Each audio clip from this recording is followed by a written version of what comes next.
Esta persona con la que estaremos hablando hoy es uno de los más importantes gestores de una identidad propia, de una identidad recuperada a través de la arquitectura, a través del diseño, a través del yeso, del cemento, del pico, de la pala y de cierta traslación, diríamos así, de un símbolo a otro espacio buscando resignificarlo. Y es interesante porque no solo regeneró toda una crítica, toda una polémica acá en nuestro país, sino también fuera de Bolivia cuando tanto cineastas brasileños, especialistas en el ámbito de la arquitectura o sectores culturales, por ejemplo, en espacios televisivos como en Alemania, decidían dedicarle unos 10 minutos a la arquitectura andina, llamada también arquitectura Cholet, por otros Coetillo, por otros arquitectura Fusión, y todas estas denominaciones, si bien identifican una nueva estética, también reflejan cómo hoy se comporta una etnia específica en Bolivia, la gestora y la fundadora quizás de nuestra nacionalidad. Hablamos evidentemente de los indígenas y de cómo toda su, digamos, iconografía ha sido trasladada a través del aporte de Freddy Mamani. Hoy estaremos hablando con él, una persona que desde muy joven supo que su camino era la construcción, pero quizás nunca supo en ese momento que se iba a convertir en un exponente tan importante para nuestra cultura. Avia Yala Culturas Radio comienza a través de la doble 88.13 con una nueva figura. Usted recuerde que durante los próximos 50 minutos estaremos hablando, conociendo de cerca la historia de Freddy Mamani y como siempre le invitamos a que nos acompañe a través de la vía radial o también a través del Facebook si nos ve en nuestra página web. Un gusto que nos acompañe, 8 de la mañana sábado, domingo 13 horas y por supuesto será una charla de lujo entre todos. Así comienza nuestro programa. Qué fácil sería, dormido entre mis brazos, noche y día te tuviera, de mí dependiera, qué fácil sería. Freddy Mamani, querido, bienvenido, gracias por estar acá. Bueno, muchas gracias por la invitación a Viayala y pues así me dan también la oportunidad para hacer conocer lo que estoy haciendo. Así es. A ver, vamos a comenzar hablando sobre el niño Freddy Mamani. Me imagino que evidentemente después de estar muy cerca de todas las funciones que tienen los niños en la zona rural, que tienen que dedicarse también al ámbito del pastoreo, ¿verdad?, de ayudar a la familia, siempre hay un espacio para el juego también, ¿no? Y según me han dicho, tú te escapabas como que media hora más allá de donde se encontraba la zona del pastoreo para jugar con varios instrumentos que después han sido parte de tu vida prácticamente. Bueno, a ver, sí, de niño recuerdo muy bien que somos 5 hermanos. Y yo soy el mayor. Eres el mayor. Yo soy el mayor. Entonces yo generalmente iba a ayudar a mi madre o a mi abuela. Entonces pues nos despachaban en el día, ¿no? Con nuestro fiambre y nuestro ganado. Y pues uno andaba detrás del ganado, ¿no? Con su fiambre, pero siempre había curiosidad de andar jugando. Y había sectorcitos donde tú lo mandabas el ganado y tú te adelantabas más adelante y empezabas a jugar con el barro, con la piedra, haciendo túneles, haciendo ciudadelas pequeñas, carreteras. ¿En la zona donde vivías, la geografía te daba esa posibilidad? Sí, sí, había montañas, había ríos, había lagunas, entonces teníamos un espacio muy amplio, digamos, donde yo generalmente junto a mis hermanos nos encantaba jugar, ¿no? Nos encantaba hacer el tema de la construcción seguramente en esos tiempos, ¿no? Claro. Entonces eso era nuestra pasión y siempre nos gustaba también construir pequeños autitos de barro y hacerlas coser en el fuego. Pues agarrábamos algunas piedras parecidas a un auto o a una flota, qué sé yo, y llegábamos en la tarde cargados la piedra, ¿no? Entonces era anecdótico andar en esos tiempos. ¿Y cómo era la familia de Freddy Mamani? ¿Quiénes convivían con usted? ¿Eran 5 hermanos? Todos eran hombres, ¿verdad? Bueno, somos 4 varones. ¿Cuatro varones? Y dos mujercitas. Entonces Somos 6. son 6 en Sí, realidad. sí, somos Ya, 6. y tú eres el mayor de los 6, digamos. Así es. Ok. ¿Cómo era la familia? Es decir, ¿qué función tenía el mayor? ¿Cuáles eran tus responsabilidades? Bueno, la responsabilidad era mayor, digamos, por ser mayor, porque casi seguidos hemos crecido. Ajá. Entonces, pues yo tenía que ser responsable de todo. Y algunas veces, pues en el ganado, por ejemplo, en el rebaño nos quitaba el zorro y teníamos que recibir látigo, ¿no? Claro.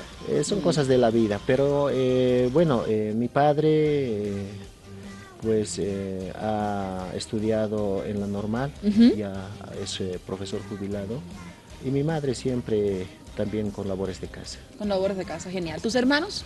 Bueno, mis hermanos actualmente, gracias a Dios, todos son profesionales. Tenemos 2 hermanos arquitectos, un hermano tengo ingeniero y la otra es auditora y la otra es profesora. Me imagino que todos deben estar orgullosos de ser hermano de Freddy Mamani, ¿no? Bueno, sí, siempre trabajamos también en equipo y es algo normal también para nosotros en familia. Qué bien. Sí. Cuéntame sobre la primera vez que llegaste a la ciudad de La Paz. Bueno, yo recuerdo que llegué a mis 13 años más o menos, ya para entrar a secundaria, y pues después ya me fui al cuartel, regresando del cuartel de nuevo entré al colegio y acabé mi bachillerato. ¿Y cómo recibe La Paz a Freddy Mamani, un niño que vivía en una zona apartada, rural, donde no había tanto bullicio como en la ciudad de La Paz, no habían tantos autos, tantas flotas, digamos, veías de vez en cuando una? Sí, nosotros migramos casi a la ciudad del Alto. Entonces la ciudad del Alto recuerdo muy bien de que era una ciudad con unas cuantas villas, por ejemplo recuerdo de Villadela. ¿En qué año fue eso? Debe ser los años 80 ya. y tantos, ¿no? Donde había Río Seco, Ciudad Satélite, 1 de Mayo. Y mi mayor anhelo era ver el avión, ¿no? Donde cerca a mi casa aterrizaba el avión y pues hacía humear las llantas, todo eso. Pero de pronto ha empezado a crecer la ciudad del Alto. Claro, tú vivías cerca del aeropuerto. Cerca del aeropuerto. Yo vivo por la avenida Bolivia, cerca a la radio San Gabriel. ¿Sigues viviendo en el mismo lugar? Sí, sí. ¿Desde que has llegado? Así es. Wow, entonces ya como que has trascendido, digamos, la historia desde ese momento hasta ahora en el mismo lugar, ya conoces un poco. Ya, sí, conozco profundamente casi en la ciudad. ¿Y cómo fue la transformación? ¿Hubo algún choque cultural, modo de vida al trasladarte a la ciudad del Alto? Bueno, no tanto en el Alto, pero sí cuando los primeros años bajaba a trabajar a la zona sur. Ya como todo alteño, siempre nos consideraban que la ciudad del Alto es el dormitorio o es lo peor, ¿no? Entonces era catalogado de esa manera, ¿no? En esos tiempos. Pero sí, bajar abajo era un poco problemático porque tú como migrante del campo a la ciudad, caminar por la Pérez Velasco, por la Plaza Murillo en esos tiempos, era diferente. Era diferente, claro. Sí. Era un doble sentimiento de migrante. Primero del campo al alto y luego del alto bajar a la ciudad. Era una segunda migración prácticamente, ¿no? Sí, La que se sentía. era así. Y uno notaba, ¿no? En su fisonomía, en su forma de caminar, incluso Claro. entre los autos, todo eso. Claro. Y cuéntame en el colegio, ¿cómo era? Bueno, en el colegio, mira, yo he estudiado en diferentes colegios. Primero en mi pueblo, ¿no? Tenía que estar en el ciclo básico junto a mis hermanos, teníamos que correr con nuestro arrito, con una manija de alambre, ¿no? Eso era nuestra diversión. Y después ya nos fuimos a Caracollo, a la provincia cerca del departamento de Oruro. Después retorné al Alto, en el Alto estaba unos años, pero estudiaba hasta mediodía y después a trabajar. Después ya he acabado en un colegio nocturno en Villadela. También estaba en un año por Villa Baroa también, Colegio Eduardo Abarca. Varios colegios. Así es. ¿Cómo era la situación en estos colegios en esa época? Es decir, contigo como representante indígena, pero también, imagino, con todos tus compañeros. ¿Cómo era la relación? Bueno, era algo mejor aprender en estos colegios porque era más avanzado que en el área rural, porque por primera vez yo había llevado el inglés, algunas materias, ¿no? Entonces, sí, era algo diferente, pero no mucho porque siempre éramos una gran mayoría migrantes. Claro, eran como que prácticamente todos tenían la misma realidad. Así es. ¿No? Muy bien. Específicamente, tú desde pequeño ya tenías en mente ser ingeniero, ¿no? Bueno, sí, de niño, Junto con una doctora. Te Bueno, fuiste- recuerdo sí eso, mira, cuando estaba yo en Caracollo, justamente cuando estaba, si no me equivoco, en segundo intermedio, Ujú. pues había una hoja donde en la último, o sea, en el último párrafo decía, cuando sea usted mayor o cuando sea grande, qué sé yo, ¿qué quisiera ser? Entonces yo ahí colocaba, pues, ingeniero. Pero no sabías en qué. No, no, no sabía, pero el Ingeniero término me civil. gustaba, sí, sí, sí, me gustaba, ¿no? Ingeniero, así, me gustaba. Y una compañera también colocó doctora, ¿no? Y cuando el profesor, muy amable, también era director de una radio, creo, de Radio Cóndor de Oruro. Entonces, muy amable el caballero y recogía los exámenes y pues de canto empezaba a leer, ¿no? Se sentaba ahí en su escritorio y empezaba a leer y nos llama. Que pase el ingeniero Freddy Mamani y que pase la doctora Casilda, recuerdo su nombre de mi compañera, ¿no? Entonces, un aplauso para estos futuros profesionales, así.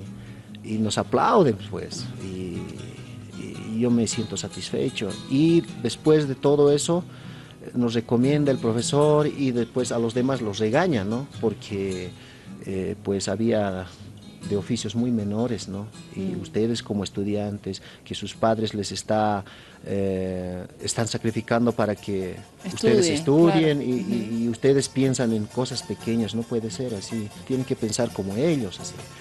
Entonces, recuerdo eso. Fue un ejemplo prácticamente y te quedó marcado para toda la vida. Sí, Imagino. sí, y quedó recuerdo y además se cumplió el sueño. Se cumplió. Lo fuiste trabajando poquito a poco. Hoy, ¿tú haces básicamente eso también con tus hijos? ¿Les inculcas Sí, sueños grandes? no, yo lo hago ya con más experiencia, ¿no? Porque, y además con un poquito más de oportunidad, porque mis padres no tuvieron esa oportunidad de inculcarme, de darme materiales didácticos, una computadora, una calculadora, qué sé yo, ya también la tecnología. Claro, te posibilita. Así es. Decides entrar al tecnológico. ¿Por qué dices que en el tecnológico era como lo peor? Bueno, en esos tiempos, mira, yo cuando he ido al cuartel, yo estaba en el Estado Mayor General, ya en el Instituto Geográfico Militar y justo había habido la Escuela Militar de Sargentos, ahí también. Entonces, para mi suerte también era de ingeniería, ¿no?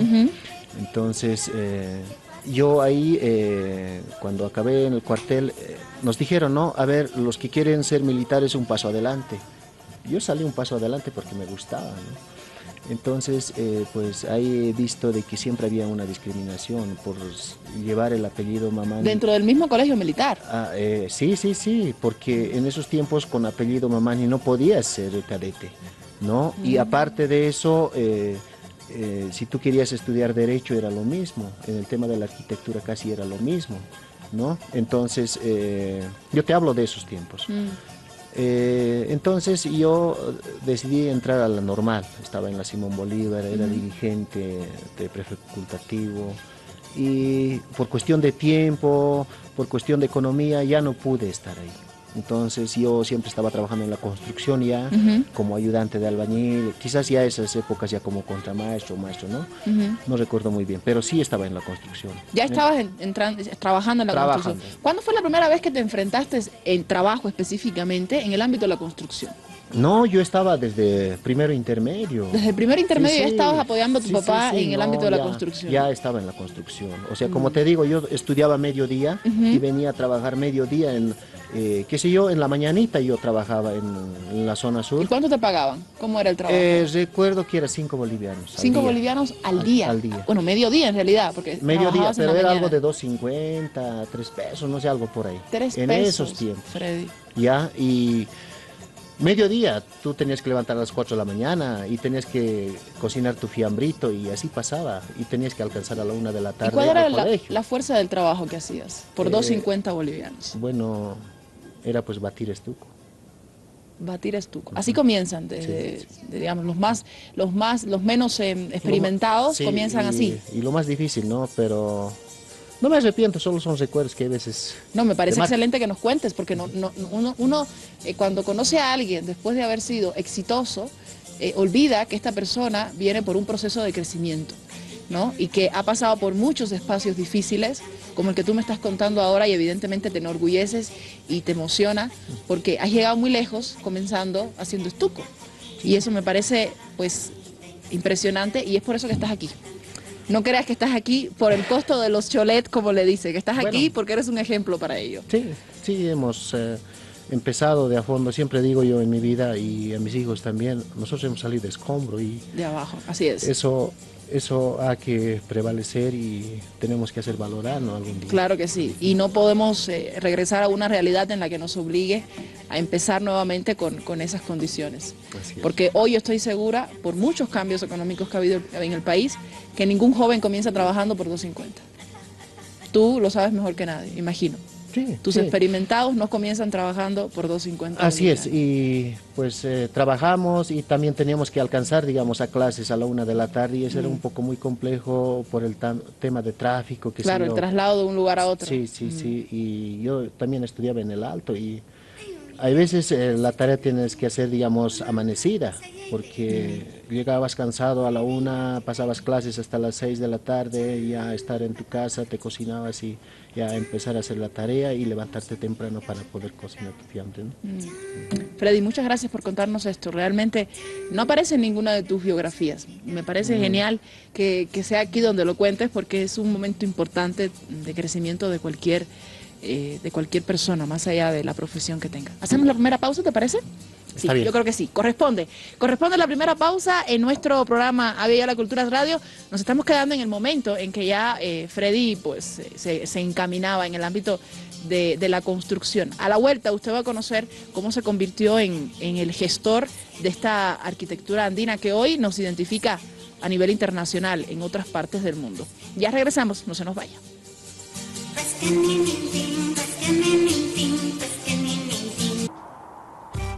Seguimos hablando sobre la historia, la carrera de Freddy Mamani, acá a través de la 88.3, a través de la doble. Recuerde usted que Avia Yala Culturas Radio también va a ofrecerle el programa completo en nuestra página de Facebook a partir de este lunes, así es que no olvide también vernos a través de la plataforma digital y dejarnos sus consideraciones allí sobre lo que usted va a conocer durante los próximos minutos.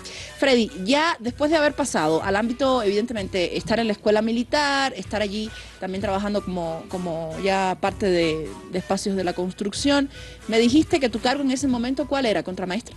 Sí, sí, era contramaestre. ¿Qué era lo que hacía el contramaestre? El contramaestro ya hacía casi como el maestro, digamos, ya tenía que agarrar la plancha y sacar... Trabajos mayores, digamos. Sí. A ver, para que podamos entender, ¿cuáles son los rangos que existen en la construcción? Bueno, de existe trabajo? el peón, ¿El es peón lo quién es? básico, digamos. El básico, ¿ya? ya. Luego es el ayudante, el contramaestro, el maestro y el contratista. El maestro y el contratista. Es decir, el mayor es el contratista. Así es. Tú alcanzaste el contratismo, digamos, este espacio con 30 años. Bueno, sí, a mis 30 años ya Jovencito era... prácticamente. No, a mis 22, 23 años ya era contratista, ¿no? Ya eres contratista. Sí, sí, por eso también pude entrar a la Facultad de Tecnología, ya estando como contratista. ¿Por qué puedes entrar a la Facultad de Tecnología estando como contratista? ¿Es un tema económico, un tema de tiempo? ¿Qué era lo que te facilitaba? Bueno, uno era el tema de los horarios, Ajá. ya porque siempre la gente trabajadora estaba por esa carrera, ¿entiendes? Ok, Entonces era accesible, digamos, al horario. ok. Entonces tú podías elegir los horarios y pues también te daba esa posibilidad de alcanzar a tu trabajo. Podías trabajar y podías estudiar. Te acomodaba a tu vida laboral, ¿no? Así Eso era, era así era. importante. Entonces había momentos que tú podías trabajar y había momentos que tú podías estudiar, podías correr a la facultad. Genial. En ese tiempo, Freddy, ¿cuáles eran los trabajos que más se demandaban en el ámbito de la construcción? Bueno, más yo estaba trabajando como contratista ya y trabajando con obras privadas. Estaba trabajando por la zona Sopocachi, por Miraflores, por Villa Victoria, Munaipata, la Mercado Rodríguez, por ahí. Eran construcciones, digamos, Común y corriente. tradicionales, común y Sí, corriente. sí, común y No te corriente. pedían nada del otro mundo y tú hacías lo que te pedían. No, digamos. y he hecho cualquier cantidad de obras por estas zonas, también por Obrajes, por Bolonia. Que no salen en los libros. No, de para los nada, violetas. para nada, para nada. Sí, Esas no son tan famosas, ¿no? no, seguro que sí. Pero Pero están son, lamentando los son dueños. obras, pero de experiencia, ¿no? Que me han servido Claro. bastante. Y en esas obras también he evolucionado lo que he hecho, ¿no? Porque siempre empezábamos ya a hacer cornisas, las salas ya tienen que ser más llamativos, introducir Ya. un poquito de color. Y siempre a la gente le gustaba, digamos, colores neutros, Ya. todo. Es tu competencia el tema del diseño. ¿Cuál es la diferencia desde tu propio oficio entre el arquitecto, entre el contratista y entre el maestro de obra, el que hace lo que el arquitecto ya diseñó? ¿Cómo funciona? Bueno, a ver, cuando el arquitecto nos daba en esos tiempos, nosotros la teníamos que cumplir. Ya, te como decía, así hay que contratista o hacerlo, como maestro. claro. Sí, sí, entonces, pues a mí no me parecía tan bien porque el arquitecto venía del escritorio, se encontraba con el propietario y el propietario pues no le gustaba algunas veces o en una gran mayoría de su diseño porque no se acomodaba, digamos, al usuario, el arquitecto. Había una diferencia entre lo que se estudiaba teóricamente y lo que sucedía en la práctica. Así es. Y esa diferencia tú también la viviste cuando estudiabas arquitectura, Claro, luego y... yo he visto en la práctica uno, ya primero en la práctica lo he visto porque el usuario me decía, mira maestro, yo quisiera que me lo corrijas esto porque el arquitecto no quiere corregírmelo o me quiere cobrar otro.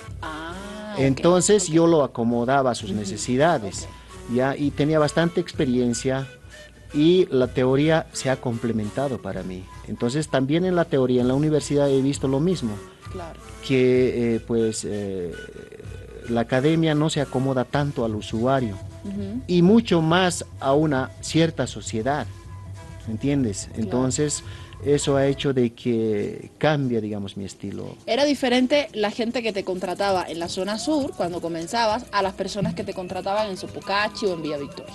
Si tenían gustos distintos, formaciones culturales distintas, venían de ascendencias distintas, en algún caso tenían quizás más cercanía al ámbito más occidental culturalmente y en otros casos al ámbito más mestizo, más criollo, ¿verdad? Sí, porque en la zona sur, por ejemplo, por Bolonia o Quisamaña, que se iba en todo el sector San Miguel, por ahí, las necesidades es diferente, la cultura es diferente, ¿ya? Y hay que aceptarlo, claro. ¿Me entiendes? Entonces hay que acomodarse además a ese ambiente, ¿no? A esa cultura.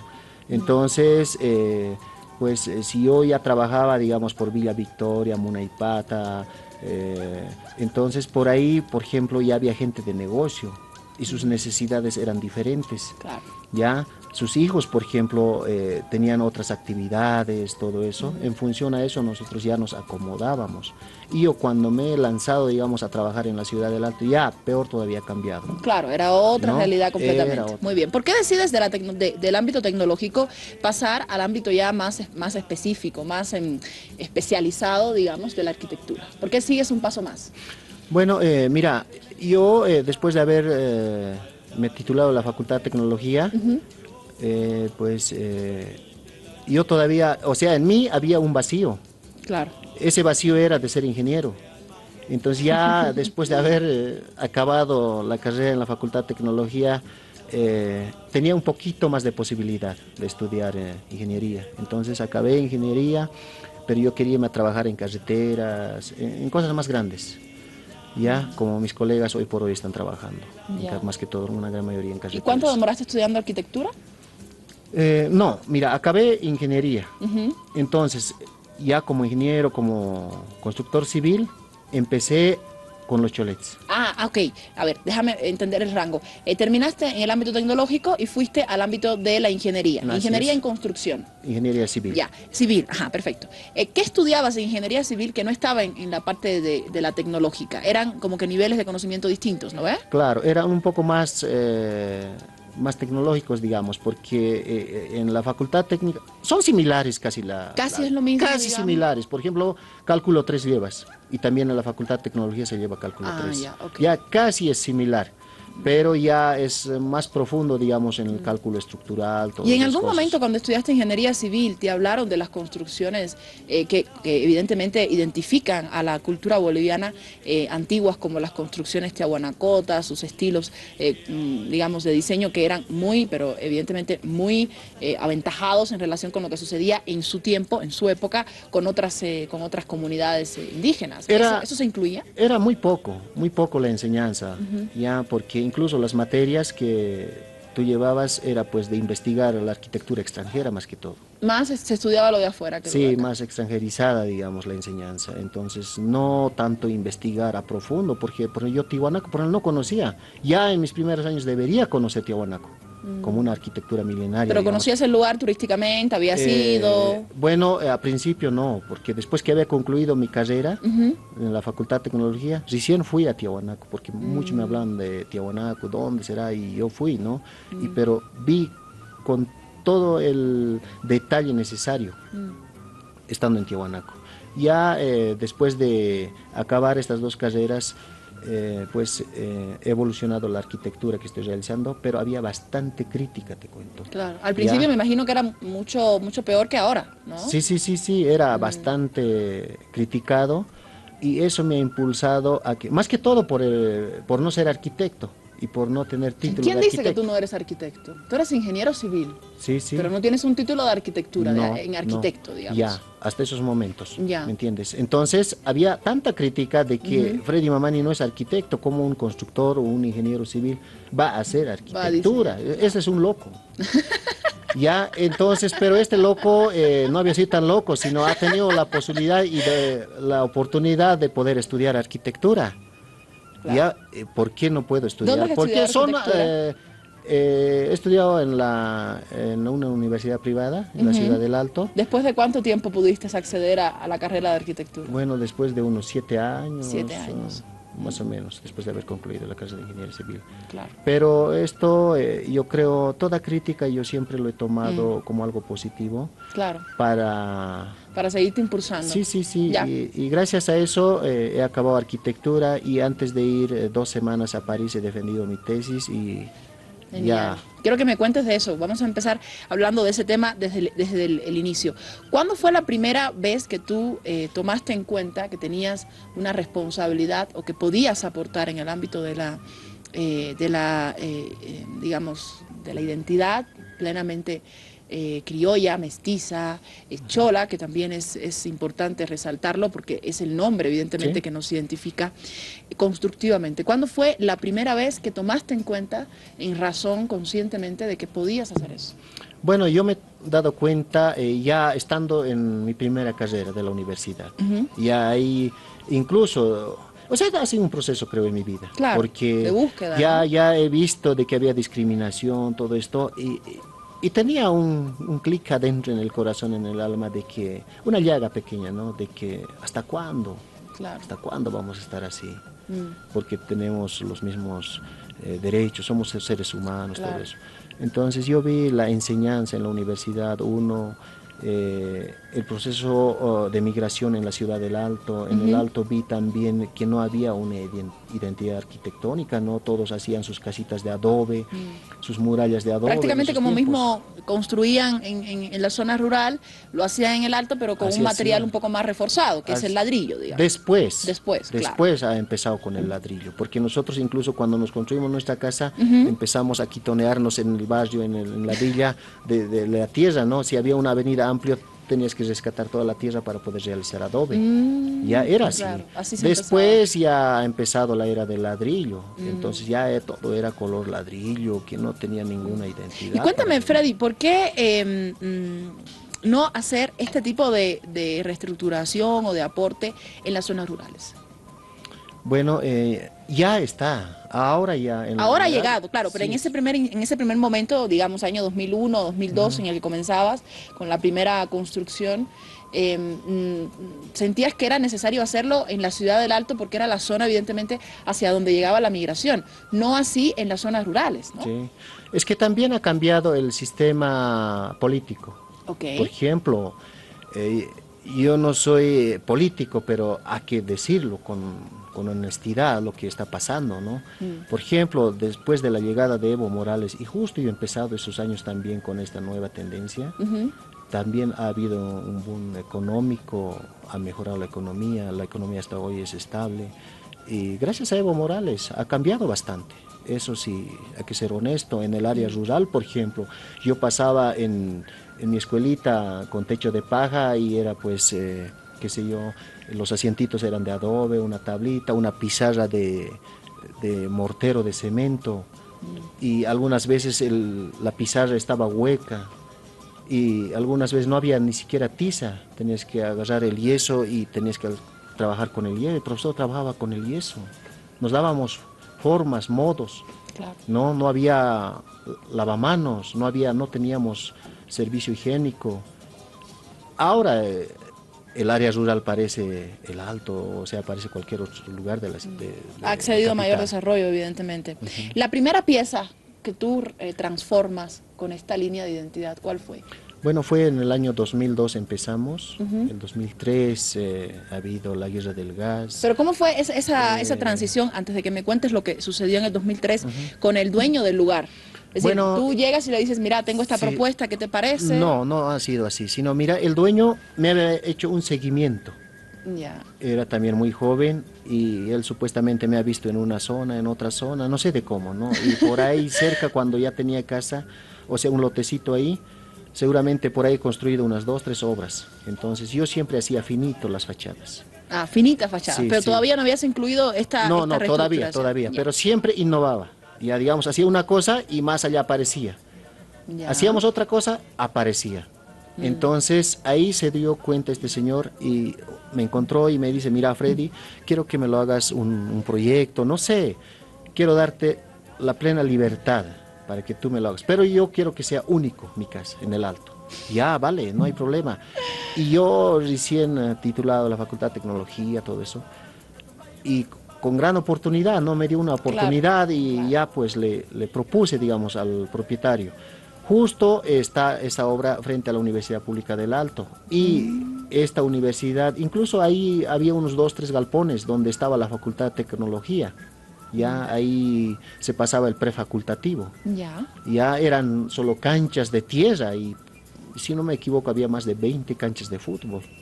Entonces yo sabía que tenía que ser universidad, ya tenía idea. Entonces yo le dije al propietario, mira, está en una buena ubicación, tú puedes sacar galerías, podemos sacar salones. Pensando también en temas comerciales, ¿no? Sí, Para la zona. sí, porque el señor también estaba dedicado al comercio, Ya. importaba algunos productos de la China para celulares, todo eso.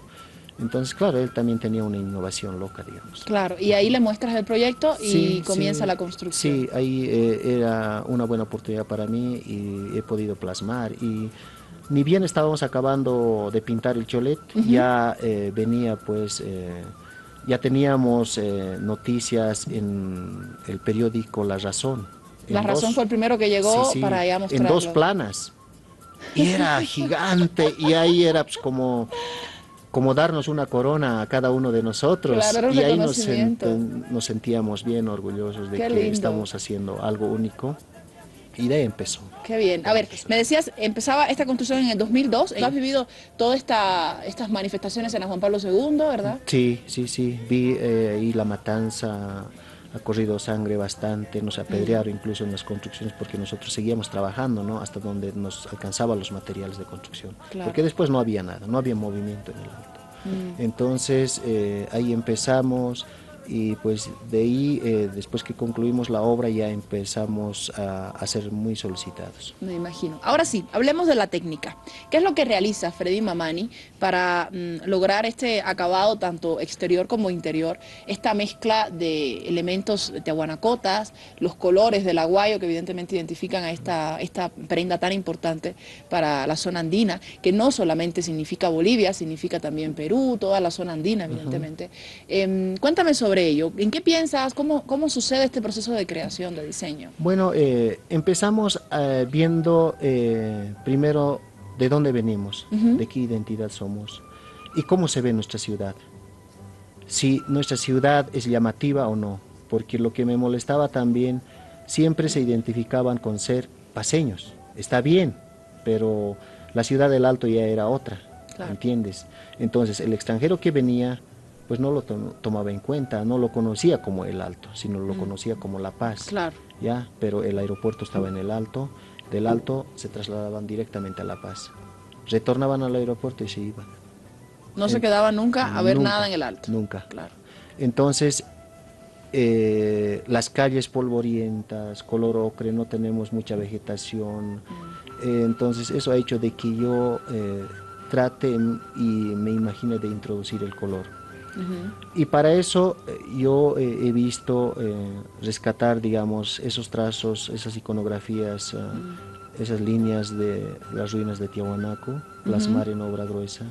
y introducir sobre eso los colores en los exteriores y también en los interiores. Fusionar de esos dos elementos y también recuperar algunos elementos orgánicos de nuestra región. Pero, por ejemplo, en el caso de las columnas, las columnas son de estilo muy barroco. Inclusive hay personas que afirman que puede tener cierta similitud con esta construcción, estas construcciones árabes, por ejemplo, que eran así como que muy fuertes, sus colores muy rebuscados, con muchos adornos. ¿En algún momento digamos, te embuiste de algo que te inspirara también de otras construcciones, de otras líneas que no fuesen específicamente de Bolivia? Bueno, para nada te cuento, porque yo estaba limitado, digamos, a utilizar la tecnología, por ejemplo. Siempre yo trabajaba en mi trabajo y en mi estudio, estaba abocado ahí. Mi padre, por ejemplo, nunca me había dado una calculadora. Si no tenías acceso a internet, No, nada. para nada, no conocía el internet, nada. Claro. No es que mi papá es malo, sino no tenía posibilidad. El acceso, claro. Pero sí me ha dado grandes consejos, mi padre. Y yo valoro más que al dinero. Por eso el dinero a mí no me hace, sino los valores del ser humano. Ya es lo que importa. Uno de esos consejos, ¿cuál fue? Bueno, de que siempre tienes que trabajar como si fuese tuyo. Segundo, siempre tienes que ahorrarte lo que te ganes. Nunca debes ser flojo, nunca debes robar. Tienes que ser honesto con tu trabajo. Y después los frutos vendrán, me decía. Claro. Y Yo cada creo cholete eso. lo has hecho como si fuese tuyo. Sí, Como sí. si- Y sí, siempre voy trabajando así. Es como una guagua para mí, digamos, Claro. cada cholete. Se ha trabajado con la misma inspiración. Claro. En algún momento decías que no te gustaba el nombre de cholet, que algunos evidentemente definen esta palabra como una mezcla entre lo cholo y el chalet, que es una construcción evidentemente costosa, muy parecida a los palacios, y lo has, digamos, bautizado como arquitectura andina. Sin embargo, fuera de Bolivia, los periodistas, también aquí en Bolivia, pero bueno, de forma internacional, turísticamente, se conocen como cholet y es una marca prácticamente la que ha adquirido estos espacios denominados así. ¿Qué crees hoy de este tema después de tantos años de aporte con tus construcciones? Más de 100 ya tienes, ¿no? Sí. Bueno, la palabra cholet primero me lo pegaba muy feo para mí porque había bastantes términos despectivos. Claro. Ahora ya ha cesado todo eso. Pero en la palabra cholet se decía de que se fusionaba de dos palabras, cholo y chalet. Pero yo dije, no puede ser. He peleado, pero ya, quedó ahí. Pero para mí es la palabra chola y chalet, porque la mujer de pollera y el chalet. Entonces ahí quedó los cholets. Ahora el término ya está patentado incluso por nosotros para, o sea, para el turismo, para la cultura alteña, se ha aportado bastante. Y también es algo más artístico, digamos, este término. Pero en lo académico vamos con la arquitectura neoandino. Neoandino. Neoandino, o Muy sea, bien. una nueva arquitectura. Nueva arquitectura, genial. La forma en la que se distribuye espacialmente estos edificios, la primera planta, tiendas, ¿verdad? Bueno, sí, en la funcionalidad, Entre- la funcionalidad de lo que estos quiera la espacios. persona, pero normalmente la primera es tienda, la segunda es un salón de eventos, la tercera son como que medios locales, ¿no? Diferentes locales, y ya la cuarta es el espacio de donde vive el propietario, ¿no? Sí, Más así o es, menos así. es así. Esto también puede ser entendido como cierto ascenso social, Freddy. Bueno, A diferencia de cómo vivías tú en tu comunidad, por ejemplo. bueno, ha sido una evolución, un proceso de vivencia. Por ejemplo, en el campo, mira, esto ha nacido en el alto, estos cholets. Ahora, ¿qué es lo que pasa? Mira, si nos vamos más allá, en el área rural, ¿qué hace uno? Ya tiene ganados, un poco sus productos lo llevan a la feria. Existen las ferias en nuestras comunidades. Ya, usted va a la feria, adquiere productos, o hay veces tiene una pequeña tiendita en su comunidad. O sea, así es, la gente emprendedora del campo. Entonces, estos señores han migrado a la ciudad del Alto y han empezado a hacer sus propias ferias en diferentes barrios. Una de ellas, por ejemplo, es la 16 de julio, Villapacajes, Puente Vela, son ferias grandes en el Alto. Y hay otras pequeñas ferias. Entonces, estas ferias se hacen como un complemento, digamos, de un proceso de migración del campo a la ciudad. ¿Ya? Son resultado de la forma de vida que trasladan hasta la ciudad Así también. es. Ahora, estos señores que migran del campo a la ciudad del Alto, estos señores que ya están en el Alto, ya migran al exterior, ¿me entiendes? Viajan a la China, están en Japón, están en Dubái, están en Panamá, en Estados Unidos. Por temas comerciales también, ¿no? Temas comerciales. Y estos mismos señores hacen de grandes fortunas y tienen grandes tiendas comerciales. En la Ayustos, por ejemplo, ya son mayoristas.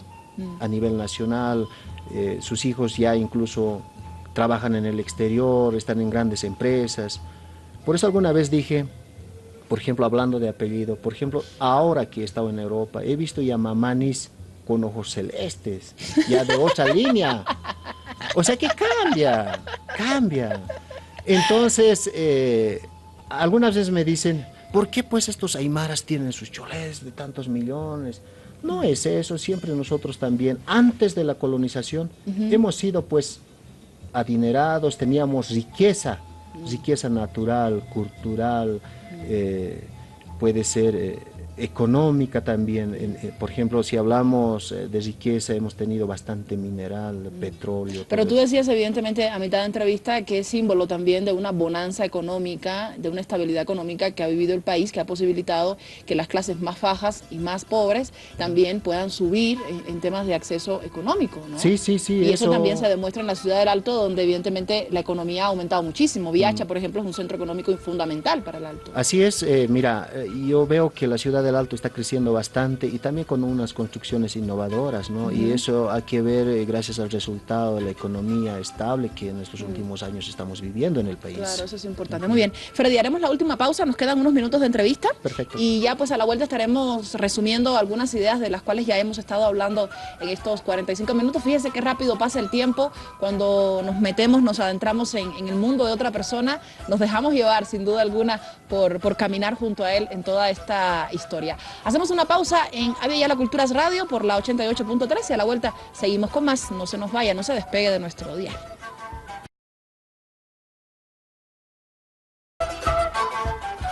Sin duda alguna, los cholets o los edificios de arquitectura andina también se convierten en un reflejo de recuperación de identidad, Freddy.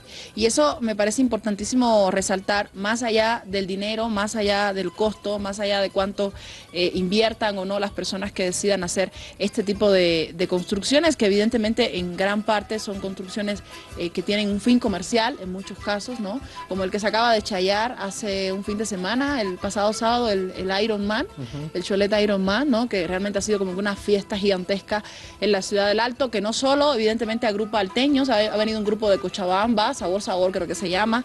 La Razón ha publicado un artículo sobre la chaya de este Ironman, y muchas críticas se generaban evidentemente en las redes sociales con la máscara, digamos, de Ironman, en la medida en que evidentemente se va por un lado en el ámbito de lo transforme, de por qué se sigue, digamos, una estética, en este caso, que es plenamente internacional, es como que coger un referente que tiene que ver con digamos, influencias norteamericanas en este caso, pero yo creo que tiene que ver también con esa posibilidad que hoy tiene el boliviano de decidir hacer lo que quiera hacer, de retomar símbolos tanto propios como extraños, porque se siente con esa fuerza, con esa pujanza, y yo creo que es símbolo también de esa recuperación de identidad.